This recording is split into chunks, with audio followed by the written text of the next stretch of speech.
So let me introduce the co-editor of 21st Century Chicago, Missy Marutsan, who is the chief editor for the next one as well, the fourth edition. This is the third edition that we're discussing today. It's up to date to the point where Lori Lightfoot just had taken office. The fourth edition will cover through at least the first 2 years of the Lightfoot administration. Missy is a professor now at College of DuPage. She's a graduate of the political science department at UIC. And so Missy, we'll let you take up the story from where we left off last time with 21st Century Chicago. Just one other comment. What makes 21st Century Chicago particularly unusual, it is not, does not contain journal articles. It contains reports by social scientists and proposals for change. It contains journalist accounts. It includes a couple of accounts from lawyers as well. It includes studies by various civic organizations in Chicago. And so that makes it a unique compilation. So what you're getting is a series of pieces that you really have to reassemble. We give introductory lectures, but you will reassemble the information in ways that fit your own understanding and work. And we will get a chance to talk about it all. But Missy, I'll turn it over to you. Thank you. I'm really happy to be here talking about our book. As Dick said, I am a professor of political science at College of DuPage. So yes, there is life after graduate school and other way more sexy places than DuPage County, although I've made it my home. My specialty is more suburban politics. You'll see that come out when we talk about the Metro.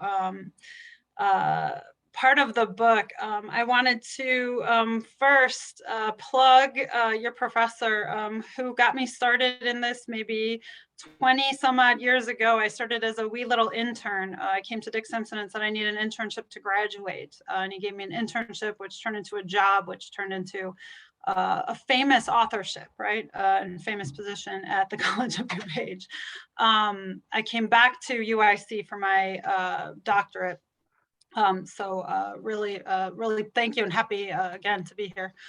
So Connie talked about Chicago, the city of Chicago, the governmental, the political conditions, and some of the social conditions.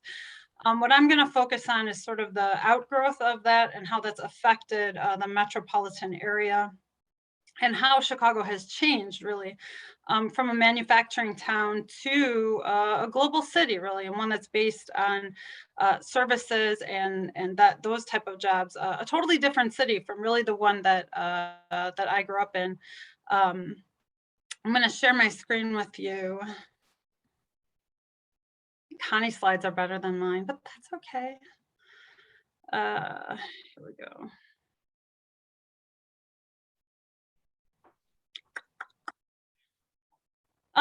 So in the book, we talk about this trajectory of the city of Chicago, as I said, from really a trading post, right? That was started by one, individuals who are trading because of its favorable location. We know when we study cities that cities start because they have a favorable location. What Chicago had was access to waterways, right? Waterways were the highways of the 17th, 18th, really kind of the 19th century. This transportation network turned from waterways into trains and now highways.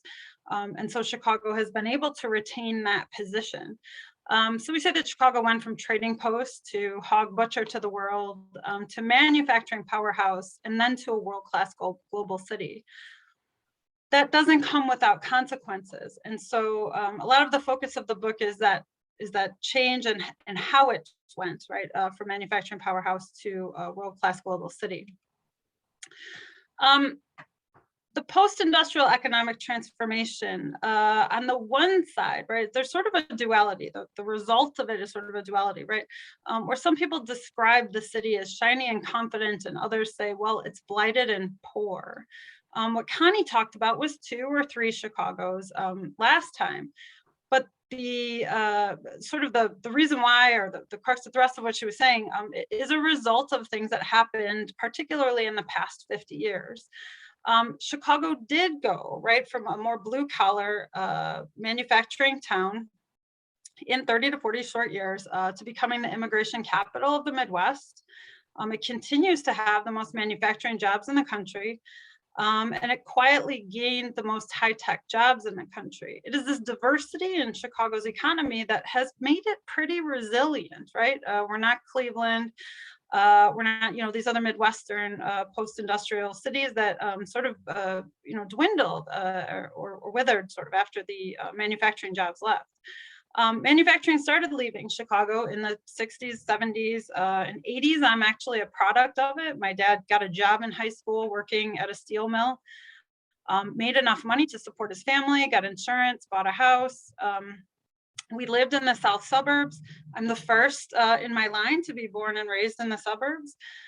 In a suburb that was really made and incorporated for people to live, people who were working in Northwest Indiana, who were working in these steel mills. These are good union jobs. But when the economy changed, right, when these jobs started moving out of the southern part of Chicago, what replaced it, right? That's what we're sort of focusing on when we look at global Chicago, what replaced it. A lot of these jobs moved to DuPage County, which is where we followed them to.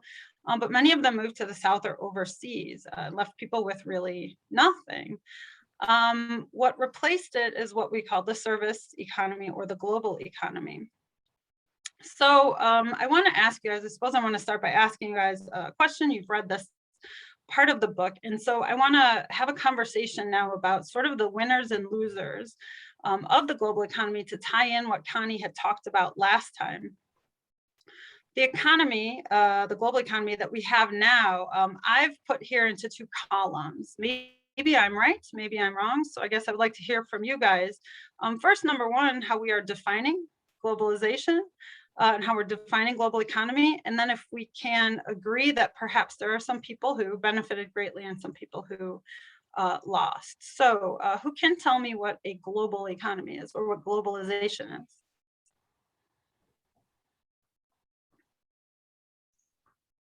May I give it a try just out of my own empirics? It's like the interdependence of the economy composed by chains of value and distribution worldwide. And that keeps going and going, iteratively. Yeah, no, I think that's a really great start. Does anyone want to jump in and help? I took it as more of a Chicago attracts foreign companies, and foreign companies make their headquarters or whatnot in Chicago. Then it becomes a global city, and Chicago does more to provide for these high-earning people from for these like sophisticated jobs, and that's what I thought of as Chicago being global economy. Yes, absolutely, absolutely, very good, very good. Daniel, did you want to add? Yeah. So I mean, globalization is the process of increased linkages, dense linkages between sites across the globe.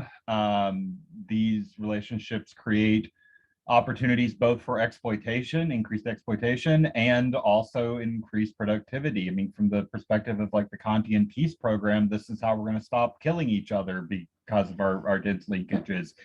But from the perspective of someone living in a gentrifying neighborhood in South Chicago, maybe that's not such a positive thing.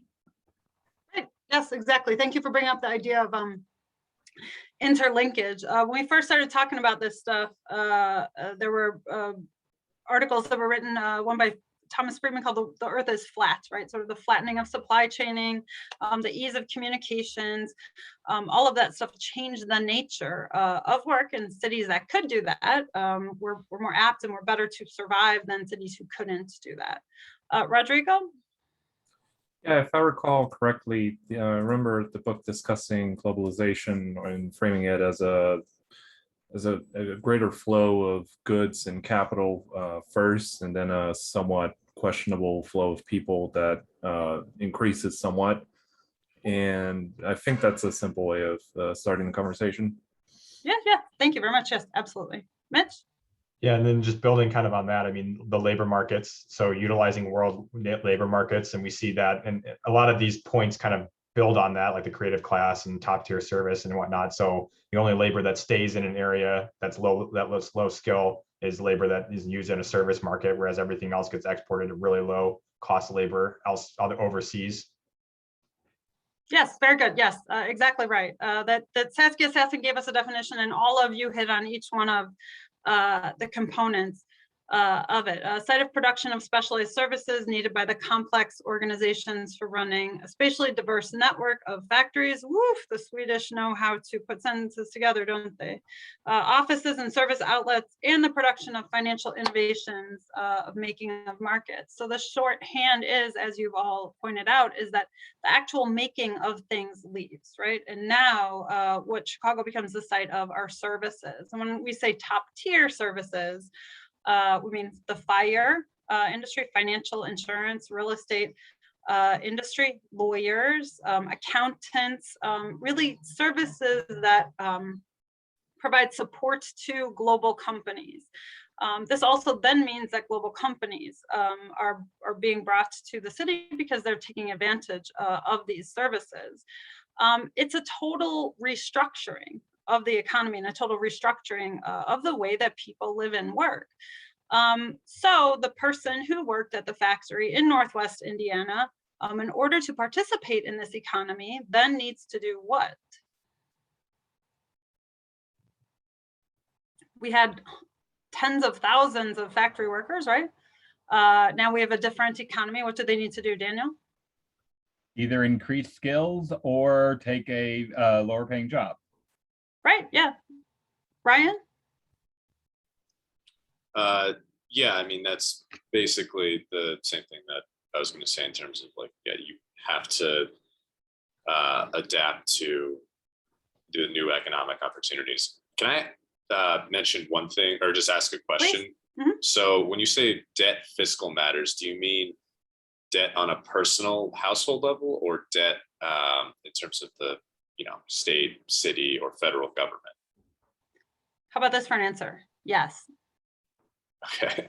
Both, right? And yeah. we'll get to why, but that's a good question, a good thing to point out. Yes, for both, for both, definitely.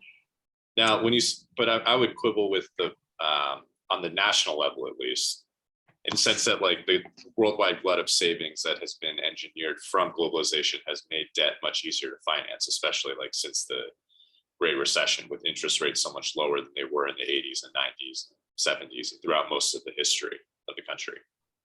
So yes, thank you for pointing that out. I was thinking more in terms of state and local governments, and then people like you and me, who, as you mentioned, credit is a lot easier to get, but people who are working in these lower tier, service jobs are work, might not be able to afford, right, life, and so credit may be the way that they survive. But yes, thank you. That's a good thing to point out. Sean? Yes, I guess the question you were asking, I guess seeing that all the manufacturing jobs have left and they've, hurt a lot of the working class, the lower class, I guess, families and communities. I wish, someone mentioned about taking a pay cut. People in America aren't going to do that. They don't want to lose money. They want to make more money. So I don't know. I mean, it's like we've turned a corner that I don't know if we'll ever, or we turned a page rather, that we'll ever go back to. But I do agree that there needs to be some sort of updating of skills. Even I won't go into it long, but just as an example, there was a project I was working on where we were doing like a study on digital equity in Roseland. And part of the problem, as we went through the population, was that you had a number of people. So you're talking like 50, 60, maybe even 70 that were still working, but they were having trouble because obviously they don't understand technology. They don't have the skill set. to keep up with what's going on. So they're getting left behind, and they're reaching out to these workforce development centers. So my point in that is like with like workers that like were laborers or people that worked in manufacturing companies, if there was a way to kind of upgrade their skills where they can participate in what's happening with technology and things of that nature nowadays to make them more viable and marketable in today's economy, that would be awesome. So I would think it's more of a workforce development issue, how to bring the people up. Yes, which is, as you've mentioned, complicated, right?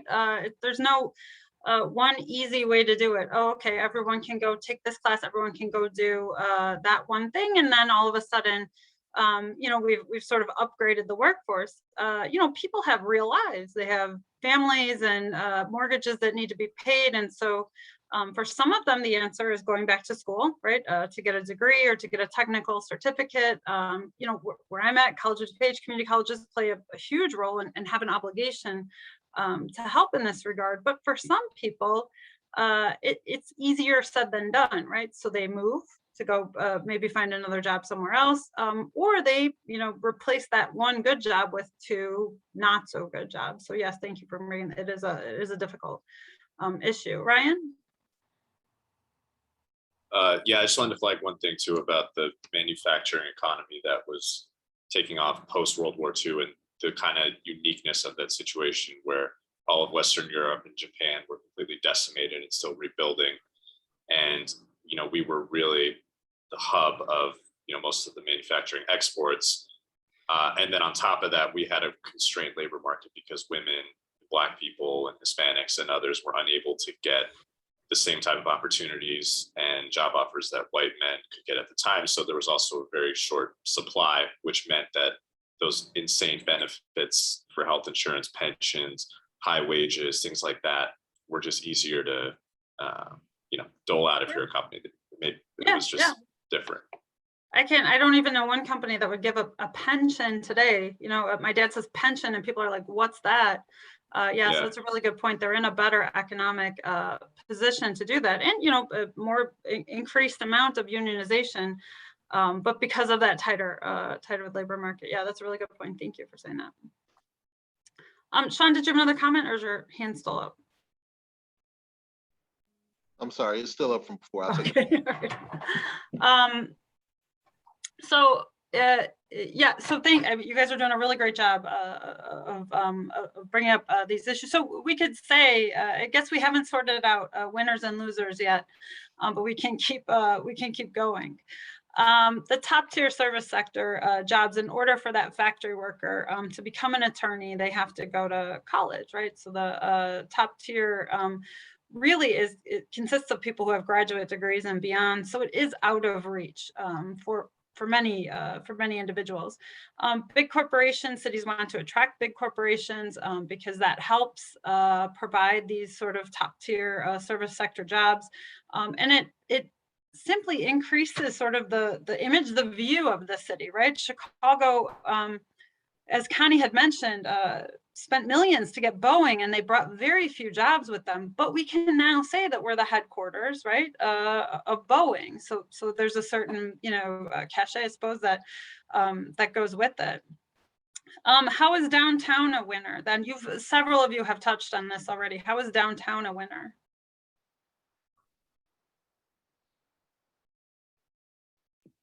Because we try to do the urban renewal thing. And downtown became more beautiful. It became a place for tourists. It attracted people to come in instead of moving out to the suburbs. And that's how downtown became the winner, I think. Yeah, absolutely. Very good. Yes, definitely. Scott?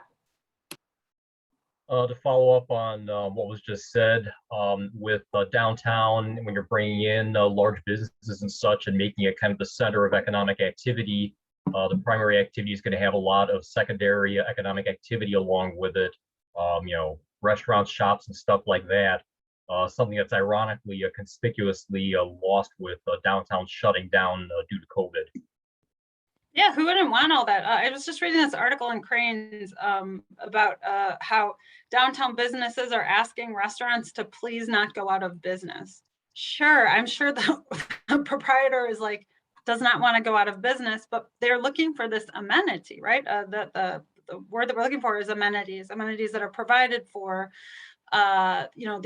these workers, and who Richard Florida, as Connie mentioned, terms the creative class, right? People with advanced degrees, people who work in this, the upper echelons of the service economy, people who command high paychecks and will buy downtown apartments that cost a lot of money. And you're not going to attract those type of people if you have a dirty downtown, if you don't have a gleaming lakeshore, if you don't have a river now where you can paddle boats. It's attractive to some people. If you don't have a clean city to provide them. So yes, so downtown is the winner. Ryan? Yeah, I was just going to add that also there's been a lot of increase in the returns to agglomeration and clustering amongst high skilled creative workers, all being in one place and being able to feed off of one another, Yeah. which lends itself to density, and downtown in most cities is the best place for that. So it naturally became much more desirable. And They want Missy, certain if things. They want a certain. if we go back to the concentric circle model that started in the 20s, one of the things that struck me just today was that the concentric circle that used to be the loop was the portion surrounded by the L or surrounded by the river. It was about 4 or 5 blocks in a semicircle from State and the lake itself. Now the downtown really is more like a 20 block area if you think of how far it stretches north and south and west, even out past UIC. That area didn't have those tall buildings and all the fancy restaurants and all the new things that have moved in to those areas. So downtown, particularly in the 21st century, has expanded, and the number of people living downtown, when I saw, I think it was from 2000 to 2010, in that decade alone, there was more than 20 or 30,000 people moved downtown who never lived there before. We didn't have any residences downtown throughout the 70s and 80s, and now it's become a little town or small city of its own downtown. So downtown is quite transformed over the last few decades. I can, from my own lifetime, I can't recognize the downtown now and compare it to when I was like 8 or 10 years old. It is very different. I think that a couple of you had touched on sort of the idea that the big time players in the economy then give rise to what we call the lower tier service sector, the restaurants, but also think about the people that have to work for the richer people. Think about nannies, think about house cleaners. This lifestyle, being an attorney, you work 10, 12 hours a day and you make a lot of money. Mine makes $3.50 an hour. But then, you have to, you need more people to help you. You can't then, stay at home with your child, or you can't then clean your own home. So other things that make life, more possible.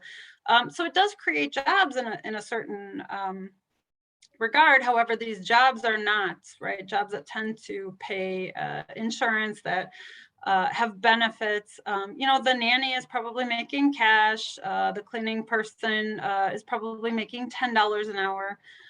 So yes, these top tier jobs beget other jobs, and maybe several, right? So if you're in need of a house cleaner and a nanny and a restaurant, you say, well, it's good, it creates jobs, but people are making so much less. The neighborhoods as well, right? Because the focus is intently on the downtown. Minorities have disproportionately not benefited from the global economy, and we'll talk a little bit about this as I go down the deck. Small businesses also have gotten the brunt of it. Small businesses are evaporating in favor of national chains in some areas, or big corporations that can play ball, that can cut through the red tape in others. The city is taking on a lot of debt in order to provide these amenities. And what sort of debt, and what is that debt good for? Although if you read Tom Tresser's article, he would argue that the city is actually not broke, right? The city has plenty of money. They're just hiding it away in TIF accounts in order to spend it disproportionately, right, on the winners. Public education has also suffered greatly, and that particularly comes from the divestment in the neighborhoods, right? The flight from some of the neighborhoods, but the TIF districts, right? And so what Tom Tresser does a good job of is illustrating how, right, TIF districts work, but how they take money, right, away from school districts.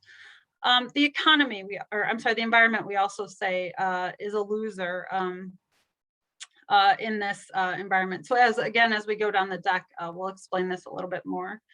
I wanted to pull for you guys some of the unemployment figures that we have since COVID-19, right? Since everything shut down in mid-March, to kind of highlight some of this. When everything shut down, people like me and Professor Simpson went to our homes, and we turned on our computers and we went to work. Other people, essential workers, a lot of them had no job anymore. My cousin works at the United Center, and the United Center shut down for a long time. He just got his job back. So 15, 16 months after, he just got his job back. But he is this lower tier, right, service sector. So I wanted to, and I apologize, this slide is crowded, but the numbers are so good.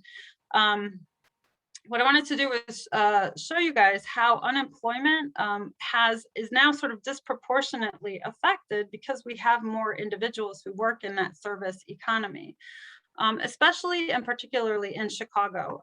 You'll see. So down here in the lower the lower right-hand part of your screen is March 2020, when the world fell off a cliff. And then on the other side is July, this past July. They didn't have statistics for August.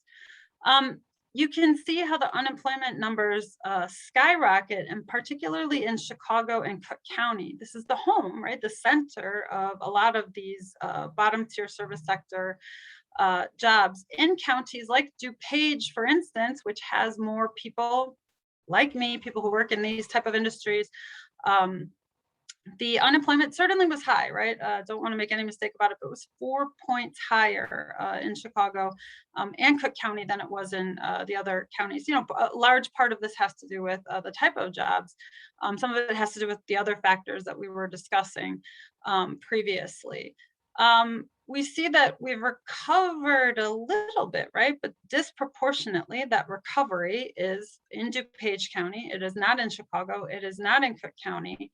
And to the extent that the Delta variant, continues to plague us, or, we don't have vaccines for kids 11 and younger, who knows what the next event is going to be. And Illinois, as a state, has not recovered. The Chicago metropolitan region has not recovered as well as other metro regions. Aurora has actually recovered. And Aurora has a lot of issues, has actually recovered better than the city of Chicago. The Chicago metropolitan region has recovered since, although, again, using recovery might be a little bit of a misnomer. Dick, I don't know if you wanted to put in some of the COVID stuff now. I might switch to Metro. Okay, so I'm gonna stop the other screen sharing so I can get to.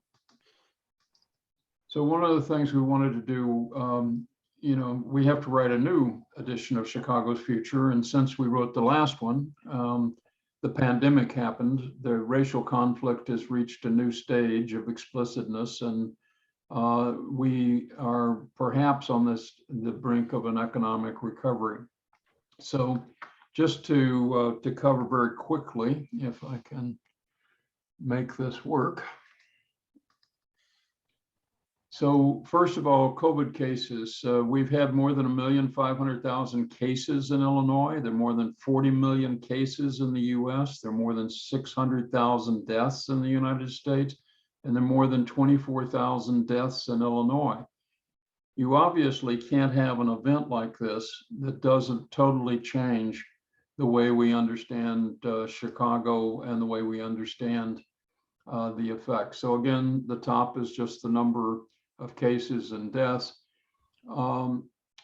we've had more in Chicago alone. We've had 300,000 cases. Remember, we're less than 3 million people in Chicago. We've had 5,800 deaths.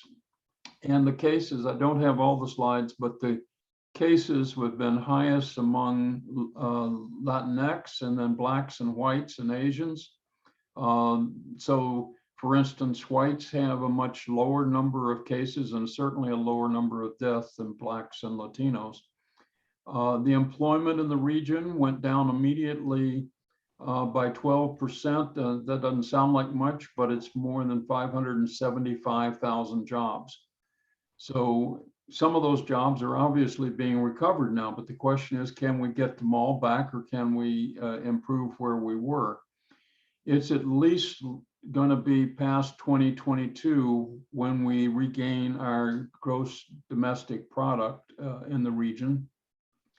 Remember, as a metropolitan region, we have greater wealth and a greater domestic product. That is, we produce more stuff that's worth more than most countries of the world. And we've had this slump like everyone else has, and it's going to take at least another year and a half, maybe longer. At the same time, we started before we hit COVID, the Black Lives Matter demonstrations, the murders, the shootings, the police abuse cases show that we've got a crisis of systemic racism, which is boiling to the surface now. And we don't know, now that the pandemic is slowing, and the economic recession may be ending, is that going to change, or is that a more permanent condition? And just to give you again a sense of things, the economic effect on Chicago in 6 months, we lost the 575,000 jobs. Consumer spending dropped 43%. More than half of the temporary business closings, like restaurants and the rest, did become permanent. And the unemployment in Chicago, as Missy was talking about, even up through a year ago, was much higher in Chicago than in the United States, and it was not equal. This gets to the issue of the global city.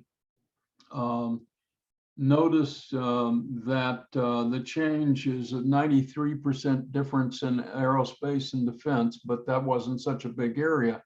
Travel and tourism was.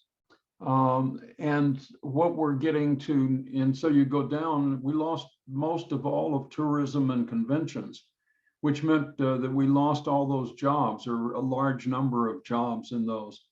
Whereas manufacturing was only a 24% loss in comparison to the 70% lost in travel and tourism industries. What we're facing now is what's called a K-shaped recovery. So prior to COVID-19, we seemed to be doing okay. We had jobs in technology, retail, and software particularly. We needed help in travel, entertainment, and so forth. But the economic recession caused this huge drop, particularly in the tourism and the rest. And that meant that one part of the recovery has not recovered. The other part that is like some of the manufacturing jobs and the others have recovered. And you can see it perhaps most clearly in the stock market. Depending on which you take, let's take the Dow Jones example. Stock market is up 76%. That's part of the K curve. The stock market has recovered. It's the highest it has ever been. And at the same time, as you know, unemployment is still at a high level. And we have two immediate crises. Unemployment benefits ended for 9 million Americans on Labor Day. And second, the tenant eviction moratorium will end on October 3rd, and 20,000 families in Chicago are at risk of eviction. And just last of all, I won't go all the way into this, I'll turn it back over to Missy, but look at the life expectancy in Chicago before the pandemic. And the pandemic had the same pattern essentially. What you see is that there is an 8.8 year gap between the life expectancy if you're African American and you're white or Latino. That is part of the racial disparity, and it certainly showed up in the COVID statistics. So one of the things we have to think about as scholars looking at Chicago is we have all of these factors occurring at the same time. How do we take account of them, and how do we tell the story of not only Chicago, but of cities around the world with all of this change going on? And that's the challenge that we face now. Missy, I'll turn the screen back over to you.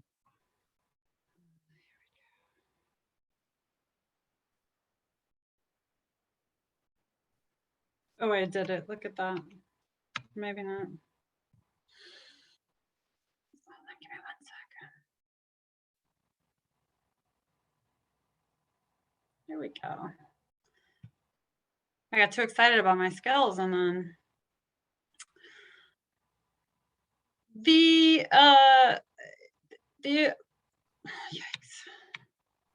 effects of the pandemic don't stay in Chicago, right? The connection here is that we are not just Chicago and suburbs, or Chicago and some rural area, right? Metropolitan Chicago is a region as a whole, although we don't necessarily see ourselves, right, as such. If you ask someone in New York where they're from, they say Chicago, that could be any number, right, of the city or municipalities. Here, like Chicago and suburbs really means something. However, it kind of does us a disservice when we're talking about understanding the metropolitan region as a whole, but also, as Dick said, crafting solutions, telling a story, and understanding really what lies at the root of some of these things. In the section on metropolitan Chicago, we talk about the growth of the metropolitan region, some governance issues, and then how it's shifted politically under the auspices, right, of becoming a global city. So a lot of stuff on the ground level as Chicago is becoming, or as the Chicago region is becoming a global city. So I wanted to talk first, because we had touched on this last class about suburbanization, and suburbanization has exacerbated a lot of these patterns that we've discussed, and I could make a solid argument that it's exacerbated the COVID-19 recovery. We talked last week sort of about the early suburbanization, and then there being periods of suburbanization. Suburban scholars look at suburbs, and this is true probably for most northern industrial cities, frost belt cities, a little bit less so for sun belt cities, in waves, right? In Chicago particularly, suburbanization happened in waves. The first is what we call like early outskirt development. Some of it was suburbs as slums, poor people who couldn't make it in the core, who wanted to get away anyway, but suburbs that were not rich, suburbs that couldn't really make it on their own. And then in contrast, suburbs that were retreats, that were hideaways, essentially. Riverside, Illinois, incorporated in 1875, was designed to be this beautiful sort of island away from the city. And some just developed as alternatives. Des Plaines, Illinois, for instance, was incorporated in 1865 based on milling corn, right? It was just an outpost to mill corn. So the story of suburbanization is a little bit different, right? A little bit different than just suburbs rejecting sort of the city. But this was a little bit, only a little bit of development and a little bit of settlement. As the suburbs become more attractive, and when I say the suburbs become more attractive, I mean it's because the city itself is becoming less so. What's happening particularly around the turn of the century, between 1880 and 1920, is big, huge changes in the city, right? Can anyone tell me what these big, huge changes in the city of Chicago are? Particularly in this time period?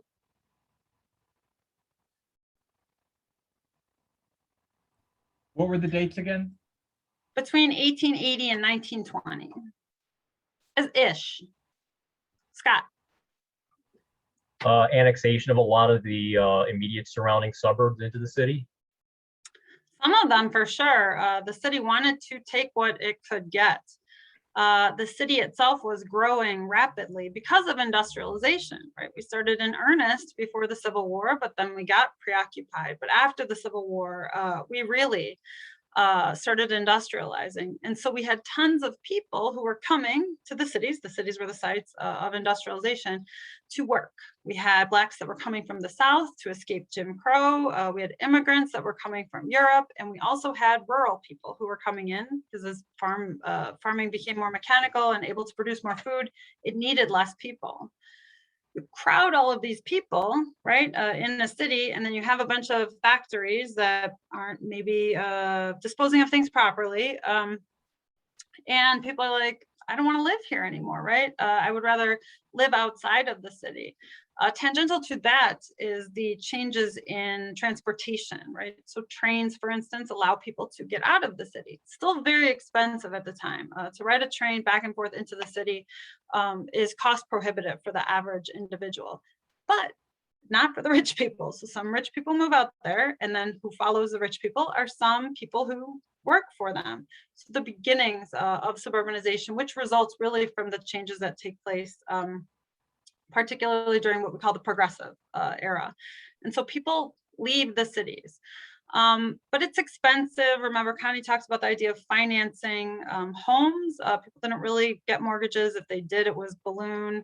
And so it wasn't available to the masses. So suburbanization begins sort of in earnest, and the people that could do it. We also have very favorable incorporation laws in Illinois. What Illinois has basically said is if a majority of people want to create their own suburb, they can.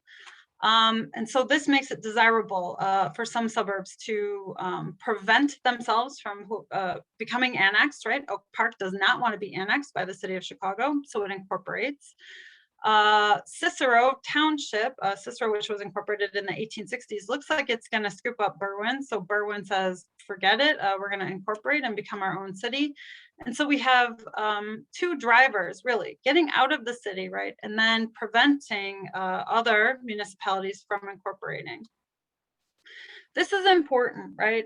This is why the city of Chicago is unable to grow anymore. Cities like San Antonio or Los Angeles, even cities in Florida, Tennessee, are so large because they annex land next to them. By the early 1900s, Chicago has nowhere else to go.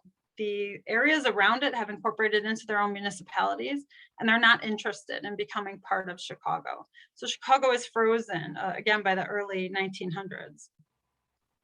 The suburbs continue to grow after World War II because of the favorable policies set by the federal government.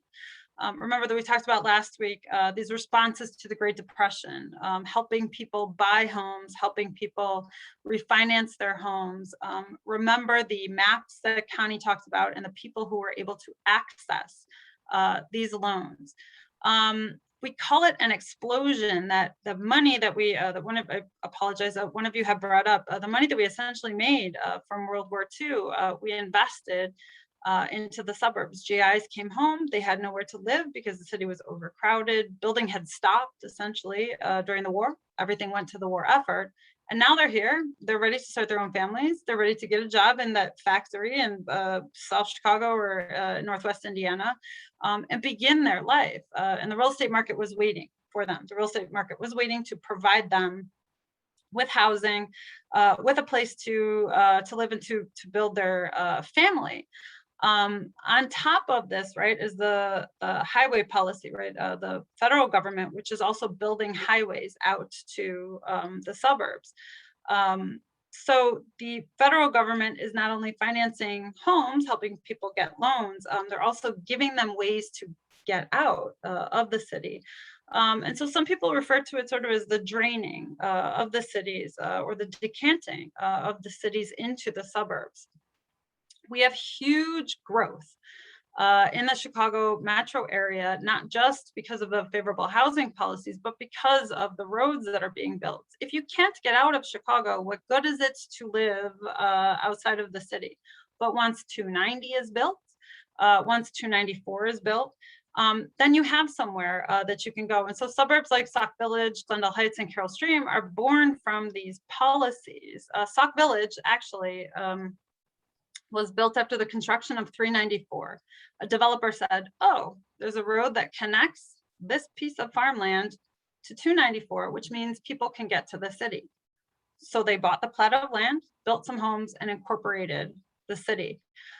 Same thing with Glendale Heights and Carroll Stream. Once we had 53 that went out there, Carroll Stream actually, the guy wanted to build some homes in Naperville, and Naperville said no. There was too much red tape, and they said to him, go start your own city then. And he did. His name was J Stream, and he just started his own city. It was very easy back then. But the demand came from that easy credit, and it came from the ability for people to get out. Who is getting out of the cities then? Remember what we talked about last week, right? Who is getting this easy credit? Who are the ones who are best equipped to get out of the cities?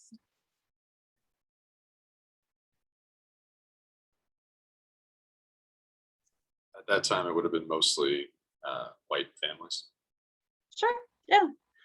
Remember that the lending, right, and the HOLC maps and the favorable ratings, you would get an A, you would get a 1, you would get the best rating if it was new construction, and if it was a white area, essentially. Well, these suburbs are all essentially white areas. Add to that restrictive covenants, which were popular in many of the suburbs. The suburb I live in had restrictive covenants. It was actually, Berwyn was actually a sundown town until way too recently. And so minorities, particularly Blacks who had come up really from the South earlier, were locked out of this. We're locked out of these opportunities to move out into the suburbs. Scott? I would just add to that, in addition to the predominantly, white families having access to loans and money from the war years, like I mentioned in the chat, there was a lot of overcrowding in the city during the Depression and the war. And once people were able to, they wanted space, and that was, first golden opportunity available. That's how I'm born in the suburbs, right? It's because my family wanted space. When they could move, my grandma had 11 kids. When a tenement in the city is not going to be big enough for her, so they moved to Oak Park. And so again, so they could have that. People also were able to, right? The average American had a little bit more money, and the average American was then able to access the things that had been put off and given, only rich people were able to access. The invention of the 30-year fixed mortgage, as opposed to what we talked about last week, 5- and 7-year balloons, means a lot of people, right? You have one easy payment over 30 years. It means a lot of people can qualify and purchase a home. After that, we consider sort of the next wave as sprawl, exurbs, and beyond. Once we have these patterns established after the boom, and really the boom is like 50s, 60s, 70s, in the 80s, we start to see patterns that go beyond what we would call the suburban region. I asked my suburban politics students this, what is a suburb of Chicago? And some of them can say really easily, right? Like Berwyn is a suburb of Chicago. Oak Lawn is a suburb of Chicago. Is Naperville a suburb of Chicago? Is Rockford a suburb of Chicago? Right? Where do the suburbs end? Right? Where do other patterns, where do other ways of life begin? When I was a kid, McHenry County was where you went to go pick apples. Now there are townhomes everywhere, right? Certain municipalities in McHenry are now suburbs of Chicago. This is sort of that march outward, that march of the suburbs out in that sprawl, right? What people, what urbanists in the city like to say is sprawl. A few, as I had mentioned, a few suburbs don't start out as these, exotic sort of retreats away. A few of them start out as what I call worker burbs. Lakeview, where you see a Cubs game, where Professor Simpson was an alderman for a very short time, was its own city, was its own incorporated area. what happens is that Lakeview can't provide services for its own citizens, and it finds it more advantageous to be annexed by the city of Chicago. So as some of you had mentioned, there were individual municipalities, and some of the neighborhoods in the city got their name because they were an independent municipality, were annexed on. Some of the worker burbs were settled early and incorporated early and developed alongside the city of Chicago, right? Developed, their trajectory was sort of alongside the city of Chicago. So Lakeview is a suburb no more. It is a nice part of the city, but Des Plaines remains a suburb. This is in contrast to what I had mentioned earlier. Riverside, Illinois, was incorporated, designed, and crafted to be an escape, to be an oasis. The city in 1875 is full of social ills, right? It's full of immigrants and industry and Black Southerners who are moving up north. It's overcrowded, it's dirty. And so Riverside is built not just to escape, but really to change the way people think, right? You can make life better by changing the built environment. So this is popular really in public administration or urban planning or design, that you can sort of, overcome things, certain bad things or certain ways of life simply by designing a better space, by designing something more beautiful. And so what do we notice? I suppose I'll ask you, what do you notice about this map of Riverside that is different from the city of Chicago? Scott? I'm sorry, I didn't know I still had my hand up, but well, lots of curves, no corners, and lots and lots of green space. Nature, right? We had overcome nature. We had dominated nature. We weren't scared of it anymore. We can provide water and plumbing. We mastered indoor fire and heating and that sort of stuff. So we were no longer afraid of it, and we could put ourselves in the middle of it, and it could make us better people, really. And so that's part of the design of Riverside, is to do that, right? And so there's a connection then between social and the built environment. So this should sound more, hopefully this is ringing on one side of your head, and then on the other, the fact that the suburbs were shut off from entire segments of people. And so there is sort of an argument that the elite and the rich will always find a way to get away from the rest of us.